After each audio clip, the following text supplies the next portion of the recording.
Shalom dan selamat pagi kepada saudara-saudari yang dikasihi dalam Tuhan. Pada hari ini, saya akan menyampaikan sebuah renungan yang bertajuk, Jangan takut terhadap apapun yang kita hadapi. Menjalani kehidupan ini tanpa disedari, seringkali kita menjadi risau, kita menjadi cemas, menjadi takut saat kita diperhadapkan kepada persoalan hidup yang kita hadapi. Ini yang sering terjadi dalam kehidupan orang percaya. Kenapa kita menjadi takut? Inilah yang menjadi pertanyaan yang harus kita jawab dengan jujur. Dan pertanyaan itu adalah kenapa kita menjadi takut bila menghadapi persoalan hidup. Hal pertama yang membuat kita takut adalah pandangan kita diarahkan kepada persoalan hidup yang kita hadapi. Dan itulah yang membuat kita merasa tidak sanggup menghadapinya. Oleh sebab itu, dalam menghadapi persoalan hidup, janganlah memandang pada apapun persoalan hidup yang sedang kita hadapi saat ini. Kerana saat kita memandang kepada persoalan itu, maka kita akan menjadi takut dan mata hati kita akan ditutupi oleh besarnya persoalan itu. Sehingga kita tidak dapat melihat lagi bahwa sesungguhnya apapun persoalan yang kita hadapi, tetap ada jalan keluarnya. Dalam menghadapi persoalan hidup ini, ubahlah cara pandang kita. Saat persoalan itu datang, arahkanlah pandangan kita kepada Allah di dalam Yesus Kristus. Kerana dialah satu-satunya penolong yang setia, yang tidak akan pernah meninggalkan kita. Hal kedua yang membuat kita takut dalam menghadapi persoalan hidup adalah kerana sesungguhnya kita tidak benar-benar percaya kepada Tuhan. Sebab orang yang benar-benar percaya kepada Tuhan tidak akan takut menghadapi apapun persoalan hidup ini. Oleh sebab itu, sebagai orang percaya kita harus berdiri teguh di atas kebenaran janji firman Tuhan, sebab firman-Nya ya dan amin. Jadi, dalam menghadapi persoalan hidup ini, ingatlah akan janji firman-Nya yang berkata, Aku sekali-kali tidak akan membiarkan engkau, dan aku sekali-kali tidak akan meninggalkan engkau. Mari kita lihat salah satu persoalan hidup yang dihadapi oleh Yairus yang adalah kepala rumah ibadat.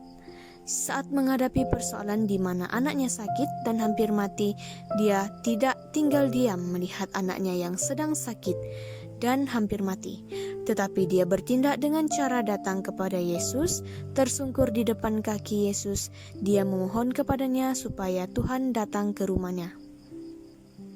Walaupun pada kenyataannya, sebelum dia bisa melihat pertolongan Tuhan itu datang, dia sudah diberi kabar bahwa anaknya sudah meninggal. Setelah mendengar kabar itu, apakah Yairus pergi meninggalkan Tuhan? Ternyata tidak.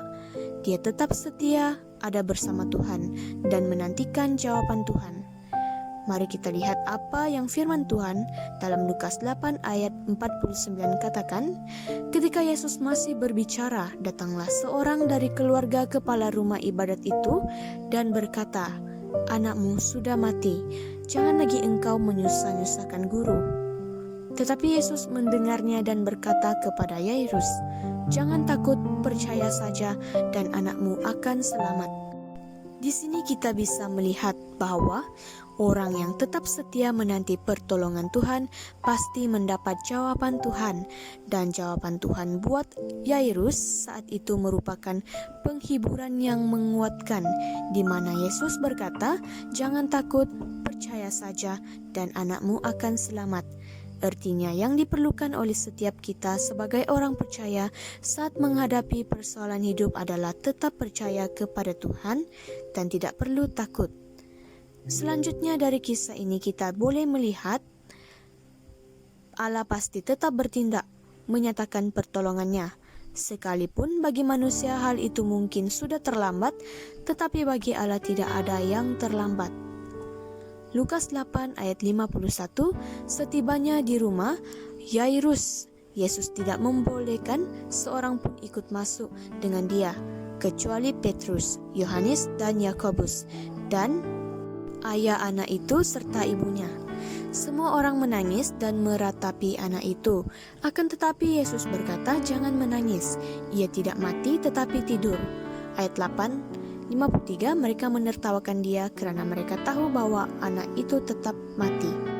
Dari kebenaran itu kita boleh melihat bahwa sekalipun Yesus berkata jangan menangis, ia tidak mati tetapi tidur. Mereka tetap tidak percaya kepadanya. Kenapa demikian? Karena manusia selalu melihat kepada persoalan yang ada di depan mata mereka dan tidak memandang, bahkan tidak percaya kepada apa yang boleh Tuhan lakukan dengan kekuatan kuasa-Nya. Hal ini terbukti di mana Lukas 8 ayat 53. Firman Tuhan katakan, mereka menertawakan dia. Dan ini menjadi satu bukti bahwa terkadang kita tidak sungguh-sungguh percaya kepada Tuhan. Lukas 8 ayat 54, lalu Yesus memegang tangan anak itu dan berseru, katanya, "Hai anak, bangunlah." 8 ayat 55, maka kembalilah roh anak itu dan seketika itu juga ia bangkit berdiri. Lalu Yesus menyuruh mereka memberi anak itu makan.